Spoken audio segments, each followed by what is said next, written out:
Terima kasih Anda masih bersama kami di Sindo Prime. Pemirsa, potongan suara diduga Vina menceritakan kronologi pembunuhan dirinya viral di media sosial. Vina yang disebut masuk ke tubuh temannya itu menyebut dua pelaku kabur ke Jakarta. Yang kabur ke Jakarta jangan lupa Mbak, itu otaknya Mbak, itu otaknya Mbak itu. Itulah sepenggal cuplikan diduga suara Vina yang viral di media sosial. Teman Vina, Linda, mengaku pernah dirasuki arwah Vina. Saat kesurupan itu, Vina pun menceritakan bahwa dia dibunuh oleh 12 orang, 2 diantaranya kabur ke Jakarta. Kabur ke Jakarta 2 orang. Kabur ke Jakarta 2 orang. Iya. 2 orang itu nggak ada yang kenal deh. Enggak. Berapa orang yang nganuin Dede tuh? 12 orang. Tangan Dede dipukul pakai balok gede. Balok. Dipukul tangan Vina patah. Bukan diseret pakai motor, dipukul tangan Vina. Kepalanya sih Dede, kepalanya kenapa diapain Dede kepalanya? Tadinya dibenturin. Dibenturin kemana? Ke motor, terus ke aspal. Mama cari duit buat Vina, Iya. Vina dibunuh sama orang. Mama makanya di sana pingsan terus Mama deh. Mama di sana yang tenang, Dedenya juga.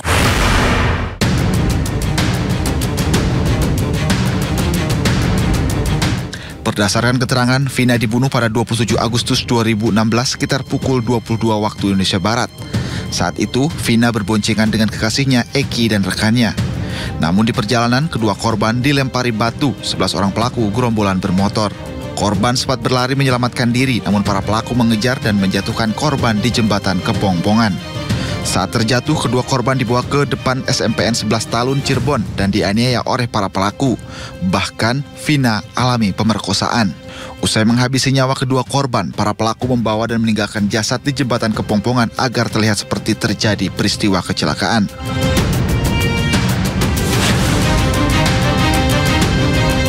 Polisi pun telah merilis 3 DPO yang disebut sebagai pembunuh Vina. Namun DPO tersebut tidak disertai foto ataupun sketsa pelaku. Tim Liputan iNews melaporkan. Ya, dan pemirsa, kita lanjutkan dialog kita bersama pengacara 5 terpidana Jogi Nainggolan dan pengacara Vina, korban pembunuhan dan pemerkosaan Raden Reza, dan psikolog forensik Reza Indragiri. Saya ke Bang Jogi. Gimana Bang Jogi? Apa cause of death atau penyebab kematian dari Vina yang Anda tangkap? Baik, terima kasih. Kalau kita bicara dalam hasil visum repertum yang dilakukan pemeriksaan secara forensik oleh kedokteran,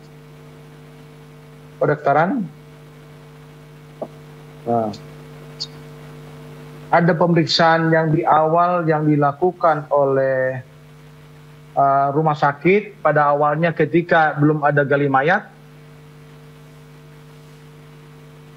Untuk Vina ini di dalam pemeriksaan ditemukan ada sperma. Jelas di sini. Pemeriksaan penunjang. Ada. Cause of death-nya? Halo? Cause of death-nya, penyebab kematiannya? Kalau Vina pada saat itu ditemukan oleh masyarakat, belum meninggal dunia dia di TKP. Sedangkan korban laki-laki pada saat ditemukan masyarakat sudah meninggal dunia. Dan di dalam hasil pemeriksaan ini ada patahan pada bagian leher apabila dikaitkan dengan kecelakaan lalu lintas yang terjadi di malam itu. Kami sudah melakukan investigasi dan itu juga ada filenya di kepolisian lalu lintas. Motor yang ditumpangi oleh saudara Eki almarhum itu ada menabrak marka permanen daripada jalan tersebut dan terbentur ke aspal. Di aspal itu ada juga tanda-tanda hubungan antara sepeda motor dengan aspal, dan di dalam marka permanen itu ada lampu penerangan jalan, dan untuk menopang lampu tersebut tentu ada bautnya. Di baut itu juga ditemukan ada sobekan daging daripada salah seorang korban tersebut. Artinya di malam itu ada kecelakaan lalu lintas. Nah, sayangnya ada CCTV di sana yang tidak dilanjutkan pemeriksaannya untuk melihat apa peristiwa yang terjadi sebenarnya. Tetapi pada awalnya kepolisian lalu lintas sudah menyimpulkan itu kecelakaan tunggal. Hanya sekarang kenapa bisa berubah menjadi seolah-olah itu ada pembunuhan ketika orang tua daripada Eki ini yang bernama Rudiana mendapatkan informasi yang sesat dari Aib dan Dede yang merupakan pegawai cucian mobil di dekat SMP 11 memberikan informasi bahwa ada di malam itu sekumpulan anak-anak yang sedang nongkrong-nongkrong di sebuah gang di depan rumah daripada Ibu Nining. Itu pikirannya sesaat sehingga ditangkapin mereka pada tanggal 31 tanpa ada bukti ya satupun yang mendukung penangkapan tersebut.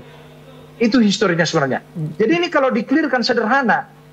Jadi yang 3 orang ini pun yang dikatakan Depoy ini pun kita masih tanda tanya benar gak itu manusia atau nama yang hanya diciptakan karena mereka ini sudah diperlakukan tidak manusiawi sampai mereka tidak berdaya lagi apa yang dibawa oleh polisi terpaksa tanda tangan. Dan jadi, ada penjelasan yang secara formal Saudara Sudirman mengatakan dia juga dalam persidangan meminta maaf kepada klien kami. Saya terpaksa menuduh si A, si B, si C karena saya nggak kuat lagi ya dilakukan siksaan. Dan ini yang tidak pernah dilihat oleh institusi kepolisian, ada persoalan ya yang dilakukan oleh penyidik terhadap mereka sehingga kasus ini sekarang seolah-olah mereka lah penjahatnya. Padahal tidak demikian. Seandainya katakanlah dilakukan pemeriksaan secara due process of law, clear ini masalahnya, clear masalahnya. Baik. Kami kenapa ibaratnya? Ya, jadi menurut Anda jadi tadi kesimpulannya adalah penyebab kematiannya adalah karena kecelakaan, ya? Kecelakaan, karena di situ ada jelas kok. Baik, di mur yang bagian di leher mur itu, lampu tersebut, itu dagingnya siapa? Atau luka atau darahnya siapa di situ ya? Jadi seharusnya daging itu dikaitkan dengan salah satu tubuh korban yang luka. Tapi ini kan tidak pernah dilakukan. Tidak pernah juga dicek. Baik. Sehingga olah TKP ini yang dilakukan lalu lintas itu hanya sebatas yang sifatnya general. Seandainya itu diturunkan tim ahli yang melakukan katakanlah olah TKP secara saintifik, itu clear masalahnya semua. Baik. Hanya emosional daripada Rudiana itu yang notabene adalah putranya meninggal dunia, dia melebihi daripada ekspektasi dari hukum pembuktian. Itu aja sebenarnya. Baik, saya ke Bung Raden dulu. Apakah data yang Anda miliki juga ini sama atau mengkonfirmasi apa yang disampaikan oleh Bang Jogi? Jadi kalau yang data yang kita punya itu memang awalnya diduga kecelakaan, tetapi dari pengakuan kakak korban itu kalau kecelakaan yang sedemikian rupa itu kan mungkin motornya juga hancur, ini kan hanya sedikit tergores dan juga handphonenya juga nggak retak atau jadi banyak kejanggalan kalau memang itu hanya kecelakaan. Dan akhirnya kita kembalikan ke pihak kepolisian melalui proses yang panjang ya. Akhirnya ditetapkan kalau itu memang pembunuhan. Tetapi untuk leher yang kemudian dikatakan broken, rusak itu apakah memang penyebabnya dari kecelakaan atau dari sebuah pukulan atau seperti apa? Iya, kalau menurut berita itu kan dipukul pakai balok ya kalau tidak salah. Jadi bukan murni kecelakaan seperti yang awal diduga. Gitu. Jadi memang itu memang penganiayaan berat dan akhirnya mengakibatkan kematian. Ini kalau memang ada datanya, saya ingin tahu saja itu dipukul memang di leher atau di bagian kepala atau di pundak. Saya ingin tahu apakah mereka menggunakan helm atau tidak juga begitu. Jadi kalau menurut data itu menggunakan balok. Menggunakan balok di pundak ya? Atau di leher? Di pundak, ya. Di pundak, berarti tidak tercover juga. Saya boleh bertanya ke Bung Raden. Itu silakan. Ketika dia menyebut data bahwa dipukul pakai balok, itu data apa maksudnya? Itu dari kesaksian. Dari kesaksian. Bagaimana dengan data berdasarkan hasil otopsi? ada tidak disebut-sebut bahwa itu merupakan pukulan benda tumpul misalnya? Jadi kalau misalkan data hasil otopsi saya belum lihat secara. Saya berharap kalau boleh Pak Jogi buka halaman 19 hasil otopsi itu. Halaman 19 untuk memastikan kepada pemirsa semua kira-kira almarhumah ini meninggal akibat trauma apa. Saya memegang kopinya, tetapi sungguh-sungguh yang paling pantas untuk menyebutkan atau membacakan isi itu tak lain tak bukan adalah yang memiliki berkas, yaitu Pak Jogi dan Bu Titin. Terkait dengan almarhumah Vina, sekiranya berkenan tolong Pak Jogi baca halaman 19. Sementara terkait dengan almarhum Eki, sebentar saya baca juga.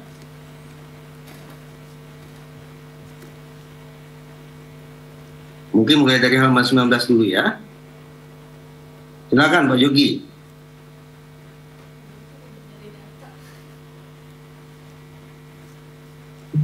Nah, untuk untuk almarhum Eki, kalau boleh bisa dibaca halaman 17, Pak. Halaman 17 dan halaman 19 pada salinan berkas yang saya punya yang diberikan oleh penasihat hukum tercantum di situ penyebab kematian tidak wajar kedua korban. Halaman 17 dan 19. Adakah temuan dokter yang mengarah pada luka akibat pukulan balok? Kalau ada, coba. Karena saya mencoba untuk menyandingkan, bahkan lebih tepatnya membandingkan keterangan saksi dan hasil pemeriksaan dokter.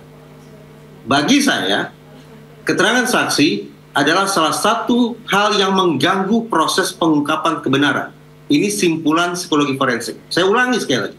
Psikologi forensik sudah sampai pada sebuah simpulan bahwa yang namanya keterangan itu sangat-sangat sering mengganggu pengungkapan kebenaran, sangat-sangat sering mengganggu proses penegakan hukum. Karena mengandalkan daya ingat. Daya ingat mudah mengalami fragmentasi dan rentan mengalami distorsi. Mudah sekali untuk berubah-ubah, baik berdasarkan kehendak orang yang memberikan keterangan maupun berdasarkan pengaruh dari luar.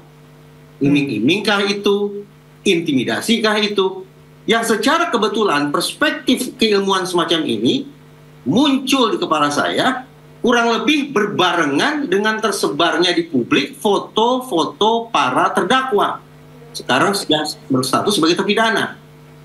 Kondisi mereka yang babak belur, kondisi yang mereka yang lebam sedemikian rupa, memunculkan pemikiran yang sangat negatif di kepala saya, bahwa ini adalah hasil perlakuan yang intimidatif, perlakuan yang abusif.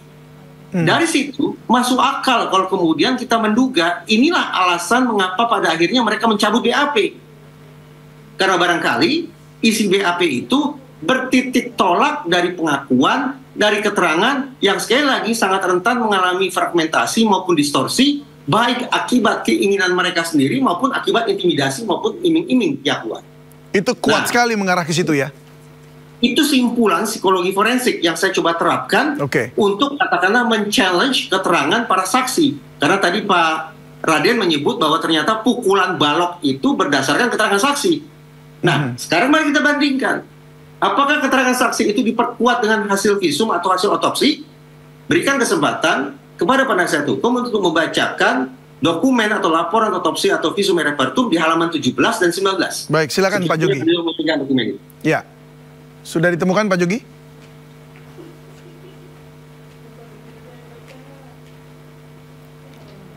Ya Bang, Bang Jogi. Ya, oke. Silakan Bang. Jadi begini, karena berkas ini juga sedang kami edit.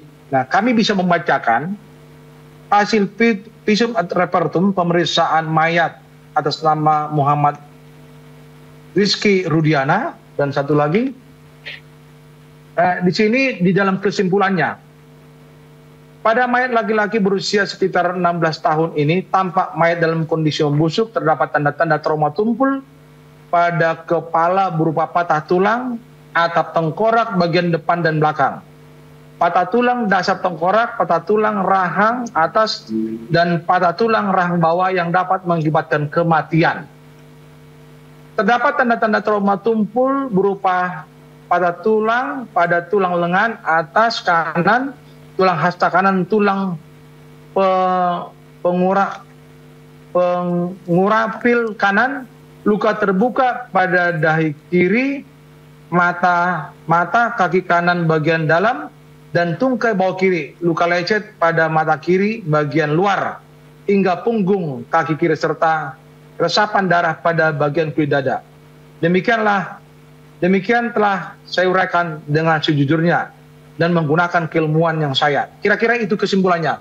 Tetapi di sini untuk pemeriksaan terhadap si Muhammad Riki alias Eki ini ada pemeriksaan dalam pada bagian kulit dada sisi kiri 3 cm pertengahan depan, 20 cm di bawah puncak bahu, berjalan ke arah kanan melewati garis pertengahan depan hingga dada di sisi kanan. Poin kedua, tulang dada rusuk kanan dan rusuk kiri tidak tampak kelaziman. Tulang lidah, tulang rawan gondok, dan tulang rawan cincin batang tengkorak tidak tampak kelainan. Jantung berwarna merah kehijauan, paru kanan dan kiri berwarna merah kehijauan, lipatan tampak mencair, hati berwarna kuning kehijauan. Ginjal kanan dan kiri tampak mengair. Tampak tulang dahi sebesar 11 cm dari puncak kepala pada garis pertengahan depan patah berkeping hingga tulang rongga mata kanan dan kiri. Tampak tulang dasar tengkorak patah. Tampak tulang atap tengkorak bagian belakang 12 cm dari puncak kepala patah. Otak besar, otak kecil, dan batang otak tampak mencair. Itu untuk pemeriksaan daripada saudara Muhammad Rizky Rudiana alias Eki. Sedangkan untuk saudara Vina di sini pemeriksaan dalam dan juga ada penunjangnya. Kesimpulannya, pada mayat perempuan berusia sekitar 16 tahun ini tampak mayat sudah membusuk. Terdapat tanda-tanda trauma tumpul pada kepala yang ditandai patah tulang, atap tengkorak, dan tulang rahang bawah, dan trauma tumpul pada paha kanan dan tungkai bawah kanan yang ditandai luka terbuka pada tungkai bawah kanan, patah tulang pada kanan, dan patah tulang kering kanan yang dapat mengakibatkan pendarahan yang secara bersama mampu masing-masing dapat mengakibatkan kematian. Terdapat tanda-tanda trauma tajam berupa luka terbuka pada pipi kanan dan punggung tangan kiri. Terdapat tanda-tanda trauma tumpul berupa luka lecet pada perut kiri dan pada paha kiri, serta tanda kemerahan pada bagian kanan. Dilakukan pemeriksaan apus lubang kemaluan dan anus dengan hasil ditemukan sperma pada sediaan apus lubang kemaluan. Demikian telah diuraikan dengan sejujurnya. Kira-kira itu. Baik, jadi kalau dilihat di situ, apakah tertulis juga penyebab retak yang begitu banyak itu adalah balok itu? Tidak ada. Tidak ada sama sekali. Bagaimana Bung Reza Anda melihatnya ini? Ini seperti remuk redam semua ini tubuhnya. Iya, kalau misalkan kita tetap mengacu itu karena kecelakaan kan kayaknya terlalu banyak gitu ya. Dan juga kalau kita melihat kondisi kendaraan yang dipakai kan hanya lecet. Jadi kayaknya kalau untuk kecelakaan sih kita nggak masuk akal gitu. Baik. Untuk melengkapi begini, Senyampang saat ini ada pihak yang memegang berkas. Kalau ada waktu, coba baca berkas tuntutan halaman 8. Jadi kita bandingkan hasil otopsi halaman 8 dengan berkas tuntutannya. Di dalam berkas tuntutan itu tercantum kata kerja tertentu yang sedemikian keji, yang sedemikian brutal yang dialami oleh almarhum Rizky. Nah, coba dibuka halaman 8 dan kita cari kembali di hasil otopsi apakah ada tanda-tanda luka atau trauma yang memperkuat isi tuntutan tersebut.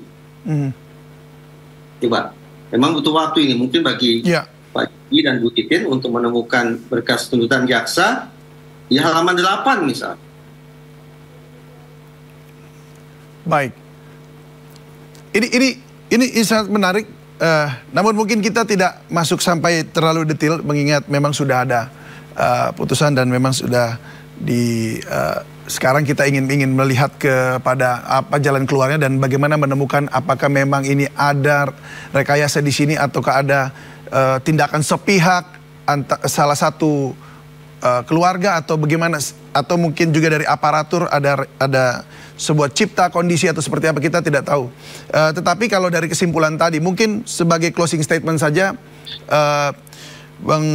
Bung Reza Indragiri mungkin boleh menyampaikan sesuatu mengenai apa yang bisa kita tarik. Apakah kita memang harus kemudian kembali mengulang membongkar kembali kasus ini, ataukah kita akan kemudian ya sudah kita terima yang ini, tetapi kemudian kita harus cari tahu apakah memang 3 orang ini hanyalah sekedar apa tadi dikatakan oleh Bang Jogi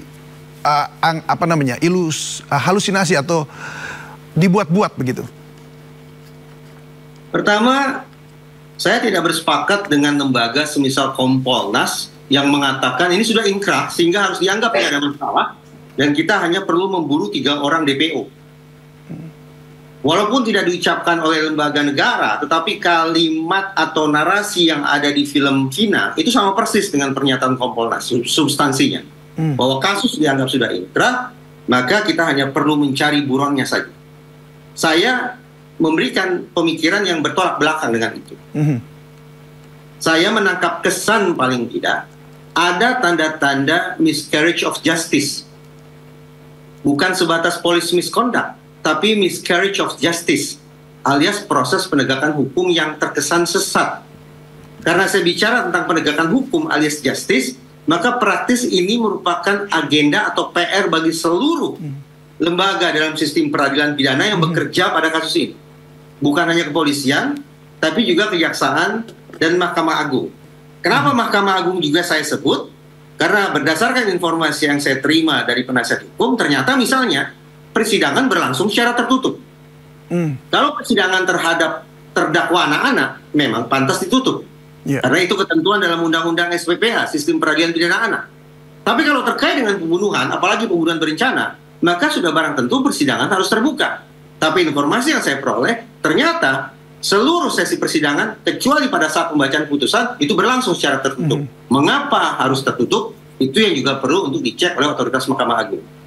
Demikian pun, adanya kesenjangan yang saya tangkap, kesan kesenjangan antara berkas tuntutan dengan hasil otopsi, ini merupakan PR bagi pihak kepolisian. Apa yang menyebabkan kemudian terjadi perubahan yang sedemikian jauh, dari katakanlah kecelakaan menjadi pembunuhan.